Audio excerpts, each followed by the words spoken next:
भारत की आजादी से लेकर 2024 तक इंटरनल सिक्योरिटी के मामले में अगर दो प्रॉब्लम्स इंडिया की सबसे बड़ी रही हैं तो पहले नंबर पर आती है कश्मीर की मिलिटेंसी और दूसरे नंबर पर आती है नॉर्थ ईस्टर्न इंसर्जेंसी।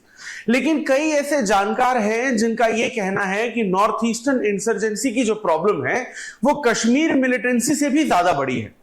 इसका मेन रीजन यह बताया जाता है कि कश्मीर मिलिटेंसी में कम से कम सिर्फ एक सिंगल आइडियोलॉजी की प्रॉब्लम है और सिंगल आइडियोलॉजी की वजह से सॉल्व करना ज्यादा आसान है उसे।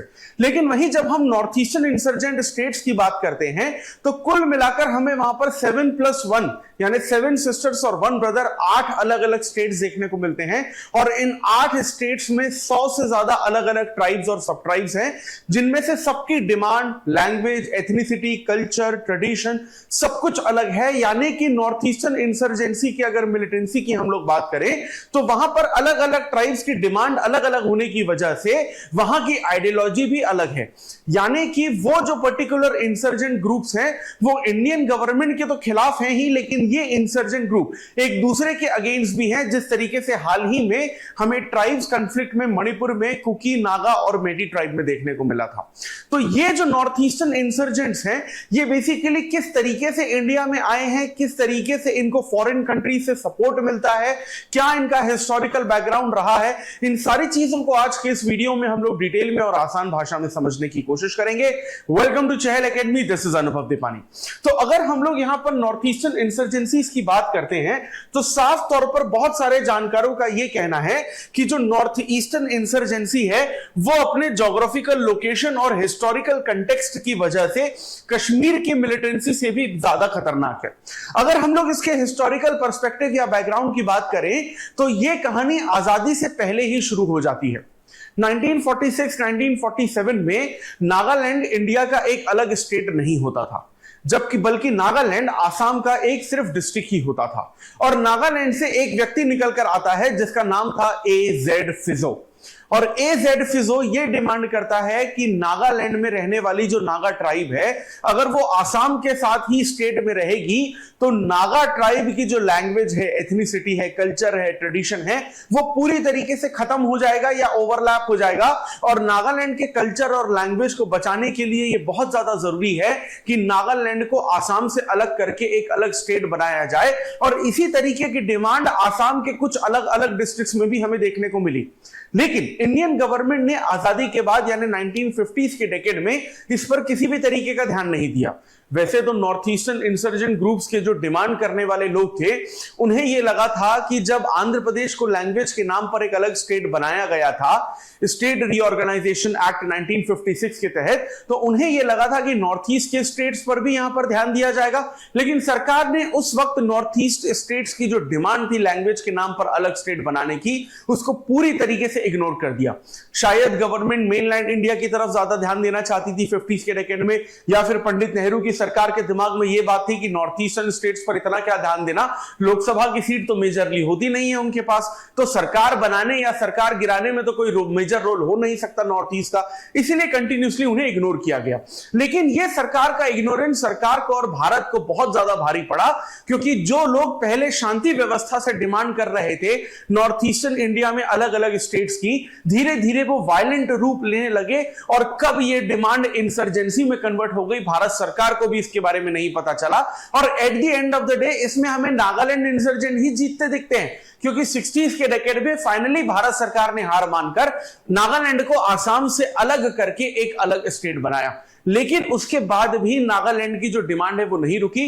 जब तक ये नॉर्थ ईस्टर्न स्टेट्स डिमांड कर रहे थे कि हमें एक अलग राज्य चाहिए तब तक तो सिचुएशन फिर भी नॉर्मल थी। लेकिन जब उनकी ये डिमांड आने लगी कि अब हमें अलग स्टेट नहीं लेकिन अलग देश चाहिए, तब भारत की इंटीग्रिटी और सॉवरेनिटी पर हमें ज्यादा खतरा देखने को मिलता है। और ये स्टेट से शुरू होती डिमांड कब देशों में परिवर्तित हो गई किसी को पता ही नहीं चला। वैसे तो काफी हद तक कुछ प्रॉब्लम्स हम लोग सॉल्व कर भी चुके हैं, जैसे कि नागा के जो इंसर्जेंट ग्रुप्स हैं उनके साथ हमने नागा पीस अकॉर्ड 2015 भी साइन किया है।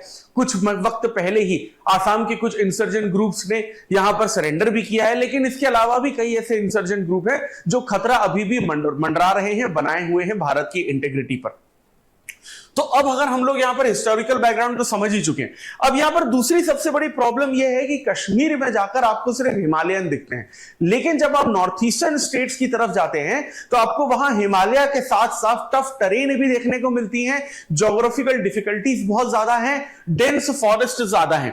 और ये जो बेसिकली नॉर्थ ईस्टर्न इंडिया के स्टेट्स हैं वो चाइना, म्यांमार, बांग्लादेश, अलग अलग बेसिकली देशों के साथ बॉर्डर शेयर करते हैं, जैसा कि आप यहां पर मैप में देख सकते हैं। और जब ये नॉर्थ ईस्टर्न स्टेट्स जहां पर इंसर्जेंसी लगातार बढ़ती जा रही है, जब वो इंटरनेशनल कंट्रीज के साथ अपनी बॉर्डर शेयर करते हैं, तो चाइना जैसे देश नॉर्थ ईस्टर्न इंसर्जेंसी को बढ़ाने के लिए पूरी तरीके से असिस्ट करते हैं, क्योंकि चाइना के साथ हमारा किस तरीके का रिलेशन है ये बेसिकली हमें पता ही है। अब अगर हम लोग यहां पर इसको कश्मीर की जो मिलिटेंसी है उसके साथ अगर हम लोग यहां पर कंपेयर करने की कोशिश करते हैं, तो कश्मीर में आपको एक सिंगल आइडियोलॉजी ही देखने को मिलती है मिलिटेंसी की, लेकिन वहीं जब हम लोग नॉर्थ ईस्ट स्टेट में जाते हैं तो हमें वहां पर Naga tribe, Bodo tribe, Mizo tribe, Manipuri tribe, ये अलग अलग फ्रेगमेंट्स देखने को मिलते हैं और कोई भी एक सिंगल आइडियोलॉजी नहीं मिलती, जिसकी वजह से हम ये समझ पाए कि नॉर्थ ईस्टर्न इंसर्जेंट्स की एक्चुअली में डिमांड क्या है। क्योंकि आज की डेट में भी अगर आप एक्टिव या पार्शियली एक्टिव इंसर्जेंट ग्रुप्स को गिनने जाएं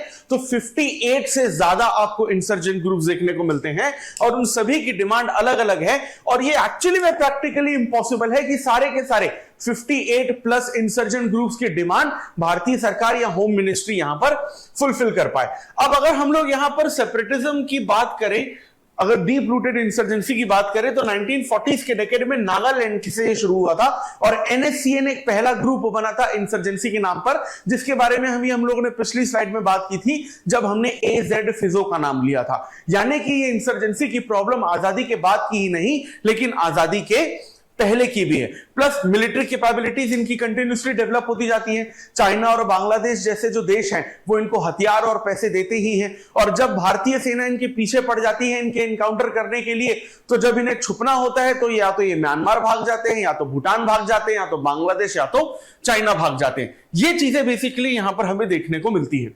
अब अगर हम लोग यहां पर जो एथनिक कन्फ्लिक्ट है उसको यहां पर समझने की कोशिश करते हैं, तो बेस्ट एग्जांपल बेसिकली आपको मणिपुर का देखने को मिलता है हाल ही में, जहां पर आर्टिकल नंबर 355 के तहत इमरजेंसी भी लगाई गई थी इंटरनल सिक्योरिटी के मैटर पर। अब मणिपुर में ही आपको 3 अलग अलग ट्राइब्स देखने को मिलती हैं, कुकी, नागा और मेटी, और ये तीनों ट्राइब जो हैं ये बोलती हैं कि मणिपुर हमारा है। अब ये 3 ट्राइब जब कहती है कि मणिपुर के मैक्सिमम जमीन, maximum resources, maximum rights, authorities इनके पास होंगे, तो प्रॉब्लम ये होती है कि ये तीनों जो ट्राइब है एक दूसरे के साथ लड़ने लगती हैं, वायलेंस क्रिएट कर देती हैं, और ये वायलेंस इस हद तक बढ़ जाता है कि ये तीनों ट्राइब अलग अलग यहां पर ग्रुप्स फॉर्म कर लेती हैं, और वो ग्रुप जो है वो इंसर्जेंसी में बेसिकली एक तरीके से बदल जाता है। तो आपस में लड़ने के चक्कर में, अलग स्टेट बनाने के चक्कर में, अलग देश बनाने के चक्कर में ये डायरेक्टली इंडिया की जो इंटीग्रिटी है, सॉवरेनिटी है, उसको पूरी तरीके से यहां पर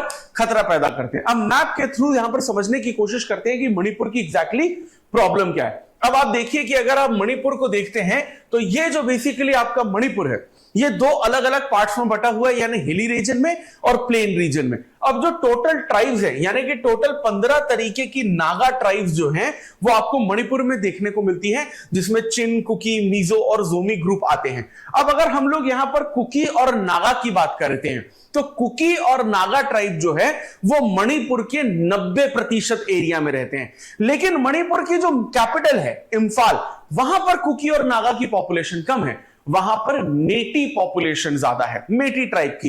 अब गवर्नमेंट जब इनका डेवलपमेंट करती है तो इंफाल पे पूरा फोकस किया जाता है। अब कुकी और नागा को यहां पर यह लगता है कि सरकार सिर्फ मेटी का डेवलपमेंट करवा रही है क्योंकि वो इंफाल में रहती है, बाकी के 90% मणिपुर में जो कुकी और नागा रहते हैं उनका यहां पर डेवलपमेंट ही नहीं हो रहा है।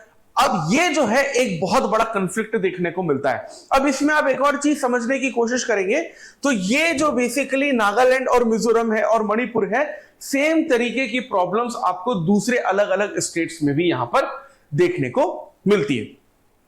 अब काफी हद तक तो बेसिकली क्या है कि गवर्नमेंट इसको प्रॉब्लम को सॉल्व करने की कोशिश करती है, लेकिन ये जो गवर्नमेंट और नॉर्थ ईस्टर्न इंसर्जेंट्स का जो बीच का कंफ्लिक्ट होता है, इससे जो ह्यूमन लाइफ का लॉस होता है वो बहुत ज्यादा होता है। गवर्नमेंट ने सबसे बेहतर तरीका जो निकाला था एक वक्त पर, काफी पुरानी बात हो चुकी है लेकिन अभी भी वो इंप्लीमेंटेड है, वो है armed forces special power act यानी कि एस्पा का, यानी कि वो एरिया पूरी तरीके से मिलिट्री रीजन के अंडर आ जाता है। याद रखिएगा कि जब हम लोग एस्पा की बात करते हैं तो कश्मीर और नॉर्थ ईस्टर्न स्टेट्स के बीच में कंफ्यूज मत हो जाइएगा।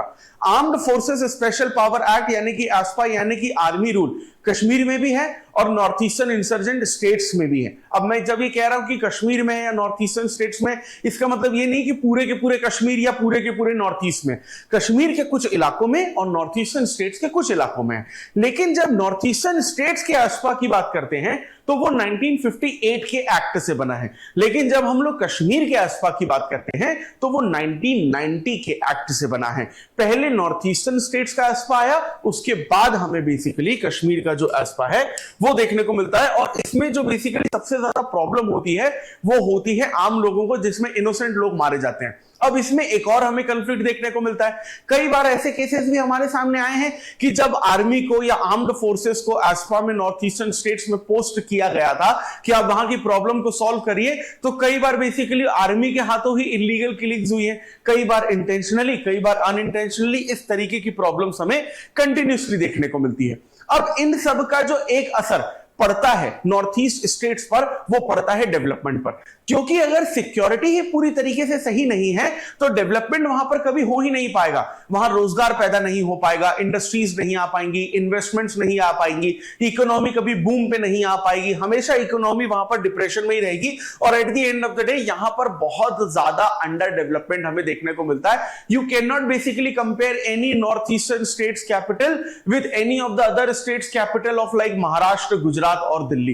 तो at the end of the day हम लोग सिर्फ यही बोल सकते हैं कि जो नॉर्थ ईस्टर्न स्टेट्स का जो सेपरेटिज्म है यानी कि इंसर्जेंसी है, वो कश्मीर की मिलिटेंसी से ज्यादा खतरनाक है, क्योंकि 370 के हटने के बाद कश्मीर की मिलिटेंसी में या कश्मीर में होने वाले वायलेंस में हमें एक शार्प डिक्लाइन देखने को मिला है। लेकिन वो शार्प डिक्लाइन आज भी हमें नॉर्थ ईस्टर्न स्टेट्स में नहीं देखने को मिला। बीच बीच में कभी कभी ऐसा टाइम आता है कि इंसर्जेंट ग्रुप जो है वो कम हो जाते हैं, लेकिन उसके बाद वो वापस उभार में आ जाते हैं, वापस सीन में आ जाते हैं। तो ये था बेसिकली हमारा नॉर्थ ईस्टर्न इंसर्जेंट ग्रुप का जो इंटरनल सिक्योरिटी का मैटर है। अगर इसी तरीके के कंटेंट को अगर आप डिटेल में और आसान भाषा में समझना चाहते हैं, जो आपकी यूपीएससी सिविल सर्विसेज एग्जामिनेशन की प्रिपरेशन को और आसान बना सकता है, so for that please stay tune to Chahal Academy. और अगर आप चाहते हैं कि नॉर्थ ईस्टर्न स्टेट्स की इंटरनल सिक्योरिटी की प्रॉब्लम, जिससे डेवलपमेंट कंटिन्यूअसली रुका हुआ है, अगर इस देश के हर नागरिक तक ये बात पहुंचे, तो इस वीडियो को ज्यादा से ज्यादा लाइक और शेयर करिए and subscribe to YouTube Chahal Academy for this kind of particular regular content. This is Anubhav Dipani signing off. I'll see you in the next video. Thank you very much.